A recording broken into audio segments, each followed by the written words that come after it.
Time is now 7 o'clock. Reaching you at the highest mountain and the lowest valley. Higher Ground Gospel Radio. Hi there. Can we talk? Can we talk about mortgages? Yes. Securing a mortgage should be the most fulfilling experience of your life. However, this process sometimes can be a little confusing and indeed frustrating. How is it that we improve on that? Simply join me, Mclean, the Mortgage MC, on HGG Radio, Tuesdays, 7 p.m. Mountain Standard Time, as I provide you with simple, professional, and unbiased advice on securing a mortgage. Let's talk about mortgages. Yes, talking mortgages. See you soon. Hey, brothers and sisters. Pleasant good evening to all. My name is Mclean, and I'm the MortgageMc. Some people call me the Mortgage MC. And welcome to Talking Mortgages.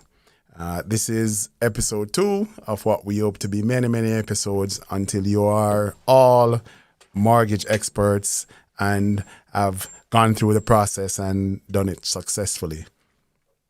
We have a show this evening for you that is filled with information, and we hope that it will be edifying as well as entertaining. We have a few giveaways too. We have a couple of gift cards that we have to give away from Timmy's and indeed Starbucks. So let's listen a little more though to Jermaine as he sets the stage for us to start. Right, brothers and sisters. All right, so let's look at credit. And your credit score is usually ranges from 500 to about 900, all right? Thereabouts. 900 being the highest. Usually, 680 is a good enough credit score for you to secure a mortgage and get some of the better interest rates. But how is it that this credit score is done? What does it comprise, right? And your credit score has 5 main elements. These are your payment history, the way you use your credit, or credit utilization, and the length of your credit history, so how long you have had each account, public records, and of course the number of inquiries. And the way this is done is that 35% of the weight, or 35% of the consideration as to what goes into your credit score is your payment history. So that one is the most important element in calculating your credit score. And what that does, it looks at whether or not you're making your payments on time, whether or not you pay the full amount or you pay the minimum amount, stuff like that. So making regular credit payments to your credit, whether it's your credit card, your line of credit, your mortgage, whatever it is pretty important. Then your credit history, which accounts for 15% of what goes into your credit score, speaks to the length of time that you have had each account. And just like going to get a job, the amount of experience you have is important. Same thing with your credit score. The length of time that you have your accounts open and being serviced properly usually is pretty important. Then public records. And public records speaks to things like bankruptcies, collections, and other public records, like if you don't pay your traffic tickets and they end up on your credit report because they were handed over to collectors and stuff like that.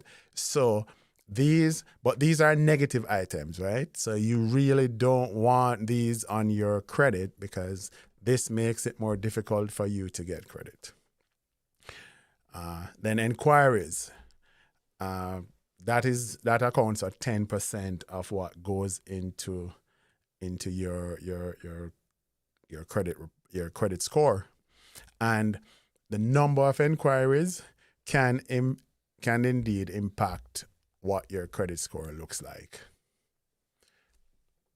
Because every time you go, say you're going to buy a car and you go and you're shopping around for a car and the different dealers that you go to, they pull your credit, they look at it. That is what that impacts your credit, because that is considered a hard pull or a hard hit, and that will make your credit score go down just a little. And there's also what we call a soft hit or a soft pull, and that's like when you go on now and you check your credit score, but that one does not have the same impact like the hard pull, because this, you're probably just monitoring to see whether or not everything is okay, right? But the hard pull is the one that you worry about, and more of those that you have is the more it reduces your score. All right, so now that we know what goes into our credit, and we also know that your credit score is basically what lenders look at to decide whether or not you are worthy of getting a loan from them, or if you're worthy of getting monies to borrow from them, and where you are in terms of your score. So if you're below a certain amount, some lenders will not look at you at all, right? So like, say you're going to buy a car, if you're below like 500, 550, you probably have a very difficult time getting a car loan. If you're below 680, you'll have a harder time to get a mortgage. But if you're above 680 and above, usually you get any credit. It's much easier to get credit that way. All right. So how is it that we ensure that we monitor and do things that will positively impact our credit score? 5 quick tips. Tip number 1, and we'll go into each, is to monitor your payment history. Tip number 2 is to use your credit wisely. Tip number 3 is to increase the length of your credit history. Tip number 4 is to limit the number of credit applications or credit checks or hard pulls that are there on your credit report. And tip number 5 is to ensure that you control the number of credit checks, and also to use as a wide variety of credit sources as possible. All right. So how is it that you monitor? What are the advantages of monitoring your payment history? You're going to monitor your payment history because you want to ensure that you always pay on time. So if you have a credit card, you need to know when is it that your credit card monthly payment becomes due. You want to make sure that your payment is not 30 days late.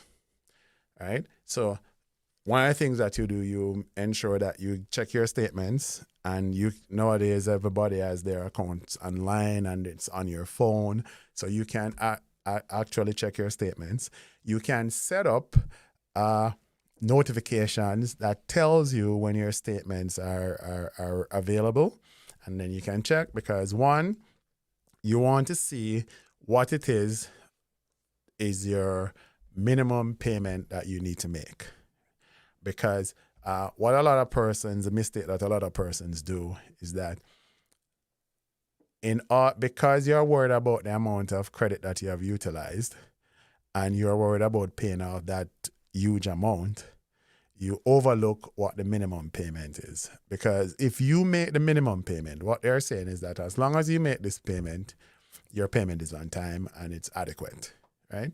So monitoring to make sure that you pay on time, and that is very important too, because if you have late payments, that goes on the public record, because that now is a negative item, right? And you don't want to accumulate a number of late payments, because the more late payments you have, the lower your score is going to be, and the more risky you're going to appear to creditors. Then one other way that you can monitor your payments is to contact the lender if you're gonna have trouble paying your bill, right? So if you make arrangements and then this is done beforehand, right? Then it might not be reported to the credit bureaus as you making a late payment because you have made arrangement with the lender. And as long as you keep that arrangement, in most cases, you'll be good. One thing that you must try not ever to do is to skip payments, because say there's an item on your credit card and you're disputing it, and because you're disputing it, you don't pay. No, pay, make the payment. If it's even a minimum payment, make that payment and still do your dispute, get it sorted out, because I can assure you, any institution in Canada that there was a dispute and it was resolved, if there's monies that you paid and it was too much, you'll get your money back. However, if you don't make your payment because you're disputing it and your payment is late, it's going to impact you negatively, and then there's no way of fixing that. All right? So make the payment while you do the dispute. All right. So use credit wisely. And I know this is easier said than done, because sometimes, as my grandmother would say, rat have money will buy cheese. You have the credit available. Some people just go on a spending spree. You can, if you are able to repay it, right? But if you know that you might have problems repaying, it is important to use your credit wisely. And how is it that you use your credit wisely? One, if you have a limit of $2,000, you must not spend off your card $2,000.01. Don't go over your limit. Stay within the limit that you're allowed to borrow, because that's what you're allowed to borrow, right? And if you go over that limit and you're not authorized, then it impacts you negatively, and that will cause your score to go down. Another way that you use credit wisely, and this is the optimum, if you keep your credit cards, your lines of credit, all the revolving credit, if you can keep those at 30% or below the limit, your credit score will benefit tremendously, right? If you can keep your credit utilization below 35%. So if you have a credit card that has a limit of $10,000 and you spend $3,499 or $3,500 of that, you are maintaining the optimum. That's the holy grail when it comes to credit utilization, 35% or less, right? And that way you'll get all the bonus points that come from that. So if you have a card and it's $1,000, remember the card that you had before is $10,000, right? And you can spend up to $3,500 and you are still below what is considered the best place to be with that, right? If you have a card for $1,000 and you spend $400, you're at 40%. So you're not really at that 35, which is the sweet spot, right? So what you do in a case like that? You try to get a card. You try to get your credit limit. You try to get that increased, because it's not the amount of money that you spend here, right? It's the percentage. So one easy way to get below 35%, that if you have a card and it's at $4,000 and your limit is $5,000, and that there is 80%, the easiest and best thing for you to do is to try to get your credit card company to increase your balance, so that the percentage, because with the increase in the balance, wherever you are, the percentage will be decreased, so it reflects on you in a positive way. Next tip is to increase the length of your credit history. And that is the older accounts that you have. And I know some people will say, no, I'm getting a new credit card from X company or Y company, so I'm going to switch the one that I have now. That might be wise, right? But keep the other one open, because newer accounts, you are penalized for that, right? So you lose points for that. And older accounts, the older the accounts are, the better they are, right? So you get bonus points for things like that. So keeping your existing and long-standing accounts, that's a very good thing to do.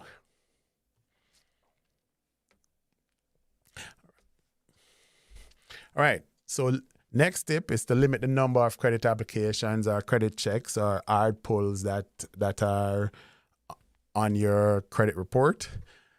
And it's normal to expect that you're going to apply for credit from time to time.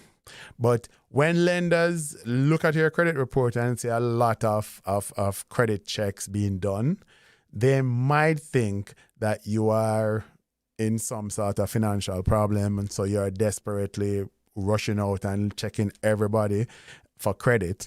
And that might reflect on you. Well, not might. That will reflect on you badly when it comes to your credit report.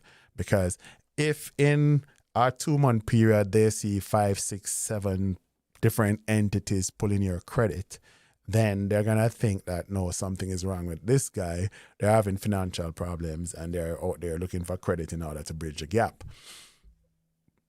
So the question you might ask, and at this time I'm inviting anybody that's listening, if you have a question, you can use the usual text line and send us a text or give us a call, and we'll be more than happy to answer any question that you have, whether it's credit or any other aspect of mortgages. You can chime in and we will be able to answer those questions for you. But in the meantime, I'll still go through with credit. But if you have any questions, you can chime in. And I must say that the first person to send in a question will receive a $25 Starbucks or Timmy's gift card. All right. So if you are shopping for a car, and what a lot of car dealers do is that they will take your ID and go and check your credit to make sure that they're not wasting their time, right? I don't know if the practice is legal or not, but that's what I've observed. So one of the things that you can do is to tell every car dealer that you go to that, listen, I don't want you to check my credit until I'm sure that I'm going to buy the car from you, right? That's the first thing you tell them.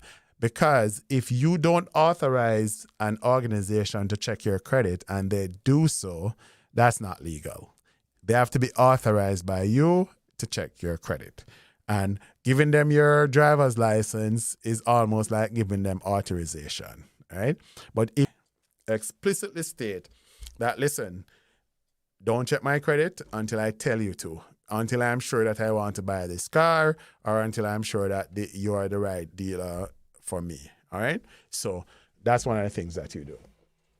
If you say you're shopping for a mortgage, you might want to go to 5 different places to see who has the best rates and things like that. And when they're checking to see whether or not you qualify, they might check your credit. So if you go to 5 banks, they might check your credit 5 times. So you already know the best thing to do in order to avoid that is that you come to me, Oral Mclean, the Mortgage MC, and I will check to see whether or not you are qualified or you will qualify and see your chances of getting approved. And here's the thing, I'll only check your credit once. So no matter how many lenders I'm looking at to see whether or not they have the right product for you, I'll check your credit once, so that won't be a problem, right? And of course, our next tip is to control the number of credit checks. That's what we were into. You try to ensure that when you're applying for credit, you do it in a way that is efficient, right? And you ensure that when you apply for credit, you do it where you do the legwork first before you allow people to check your credit. All right. Another way is to use different types of credit, right? Because ideally, we want you to have at least 2 credit lines, meaning 2 different forms of credit. So say you have a car loan and a credit card, that's good. Or you have a credit card and a line of credit, that's also good, right? But if you have like just 1 credit card and you hardly ever use it, that too can be a little dangerous, because if there's nothing to report, there's no way that you're not showing that you're managing your credit, right? So if you have a credit card and you have a zero balance on it, right? At least once a month, go to the gas station, buy some gas, and then you pay the balance off in 2 to 3 weeks. That's good, because at least there's something to report that, yeah, you had a transaction and the balance was paid, so a payment was made. So that is how you ensure that your credit score is maintained, stays high, and your credit worthiness is superior to the average person. So let's listen again to Jermaine while we consider all of that and give persons an opportunity to send in their questions or call in their payment. And our listener wants to know how much down payment is needed when purchasing a house. All right. Well, in Canada, the minimum down payment that you can put down when purchasing a house is 5%. And you can put 5% up to whatever amount that you want for a down payment, but 5% is the minimum amount. With 5%, what happens though is that your mortgage has to be what we call insured. And why insured? Because usually before we were at 5%, the minimum that you could put down was 20%. However, at 20%, and even to this day, at 20%, if you put 20% down, your mortgage does not have to be insured against default. And you'd say, whoa, that's nice. However, when you put 5% down, most of the times, you get a much better rate than when you put 20% down. And you're wondering, why is that so? The simple answer is, when you put 5% down and your mortgage is insured against default, and let's knock on wood, you have a mortgage of $100,000, right? And you had put 5% down, you default on that mortgage. And when you default on the mortgage, say the bank takes the house back, they resell it. When they resell it, they don't get back their 100,000, they only get 70. What happens then, if your mortgage was not insured, what would happen is that now the bank is coming after you for that extra $30,000. And what they'll do, they send whatever personal property you have a car, they might take it, sell your furniture, whatever else they can get their hands on, right? But if your mortgage was insured, the insurer is now responsible for paying the lender that extra $30,000. And that is why when a mortgage is insured, you get better rates, because now it's a smaller risk than the one that is not insured. So 5% down is the smallest amount that you can put down, but it does give you way more advantage in terms of getting better rates and other perks when it comes to a mortgage. However, when you put 5% down, what happens though, that insurance against default, you pay the premium, and those premiums are collected up front. So what they do, they work out what's the percentage more that you're going to pay, and then they add that to the overall mortgage amount. Right? So the premiums is added to the mortgage amount. You pay it over the life of the mortgage. In most cases, it's 25 years, right? So you really don't feel those premiums, but it offers you that extra layer of protection where the lender sees your mortgage now as a smaller risk than if you had put 20% down. So that's the advantage there. The disadvantage to that is that when you put 5% down, usually your monthly or your bi-weekly payback amount is a little higher. However, when you put 20% down, the advantage is that you don't pay the default insurance premium, right? But because you are paying slightly higher interest rates, because it's not insured, your lender looks at it as being a slightly higher risk than if it was insured. So in that case, you're while you're not paying the default insurance premiums, but you're gonna be paying higher interest rates, and that might work out that your repayment amount is a little higher, even though in truth and in fact, your repayment amount might be lower than the person that had put 5% down, because you have a greater down payment, your mortgage amount is smaller, right? But if you were to do it dollar for dollar based on how much you got, because your interest rates are going to be a little higher, then you might be paying a little more. So the ideal amount, the lowest amount for down payment, 5%, and you can go any amount over that. But any amount 20% and greater, those mortgages are not insured. And then they are viewed as a higher risk. All right, we have another question. Can a new homeowner get a mortgage without a down payment? All right, that is what I call a trick question because the answer to that is yes and no, right? Yes, you can get a mortgage without really making a down payment, because in a case where the down payment is zero, what you're really doing is that it's $0 from your personal funds. Because what you're doing then is that you're borrowing the down payment. And this is what we call a flex down mortgage, where the down payment is borrowed, right, from like your line of credit or something like that. And thing is though, in order to do that, one, your credit has to be 750 and above.